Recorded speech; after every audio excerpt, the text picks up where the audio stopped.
J'espère que tu vas bien. Aujourd'hui, je voulais te parler des contrats karmiques. Qu'est-ce que c'est un contrat karmique?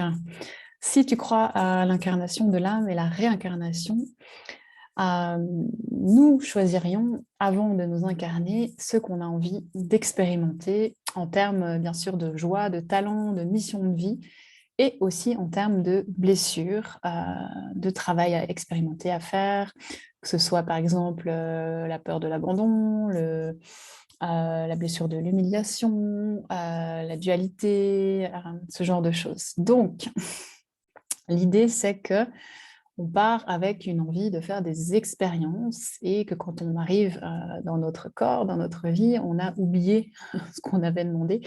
D'où les petites blagues des fois qu'on voit Ah, j'ai signé ça, moi, non, j'avais pas lu les petits caractères, puisqu'on ne se rappelle pas et qu'on est souvent concentré sur la difficulté. Donc, on choisirait nos parents, notre famille, les liens avec les gens qui vont nous faire bosser certains trucs, etc. Ce qui est intéressant, c'est qu'aujourd'hui, de plus en plus, si on se connecte à son âme, à son intuition, à ses ressentis, on peut vraiment se rappeler, demander, questionner son âme et trouver de la guidance pour construire avec ça. Et une fois qu'on a expérimenté le contrat karmique, on n'est pas obligé de le revivre jusqu'à la fin de sa vie. C'est ça qui est intéressant dans l'exploration des contrats karmiques.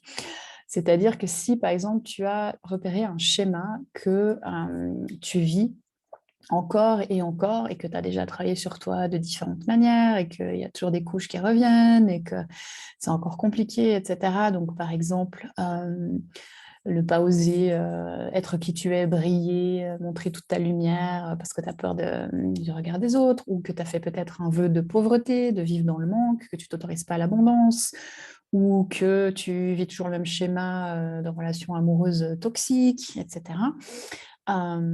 Si tu as réussi à conscientiser ça et à voir que tu n'arrives pas à sortir de ça, il va être intéressant d'aller travailler avec les mémoires akashiques et d'aller demander à ton âme de dire ben, ok, c'est bon, merci, j'ai compris, j'ai expérimenté, je garde la leçon, mais maintenant j'arrête, je passe à autre chose et je laisse aller ce contrat karmique. Donc c'est très puissant, on peut le faire seul bien sûr, c'est mieux d'être accompagné parce qu'on va aller voir peut-être plus en profondeur et on va aussi libérer au niveau de l'énergie, du corps, etc. Ce qui est intéressant, c'est qu'au mois d'avril, il y a vraiment beaucoup de choses comme ça qui ressortent. Donc, c'est un bon mois pour faire ça. Donc, voilà, donc, je t'invite à regarder un petit peu tout ça. Si ça t'intéresse, les mémoires akashiques, moi, je travaille avec ça en présentiel ou en ligne. J'ai aussi une formation pour accompagner les personnes par les mémoires akashiques si tu es toi-même coach ou thérapeute. Et ce mois-ci, je proposerai un soin quantique dédié au contrat karmique pour aller vraiment libérer et te rappeler que même si ton âme a choisi certaines choses, tu es aujourd'hui maître de ta vie et en mettant la conscience, tu peux exercer ton libre arbitre et choisir à chaque instant la suite. Voilà, merci, bonne journée.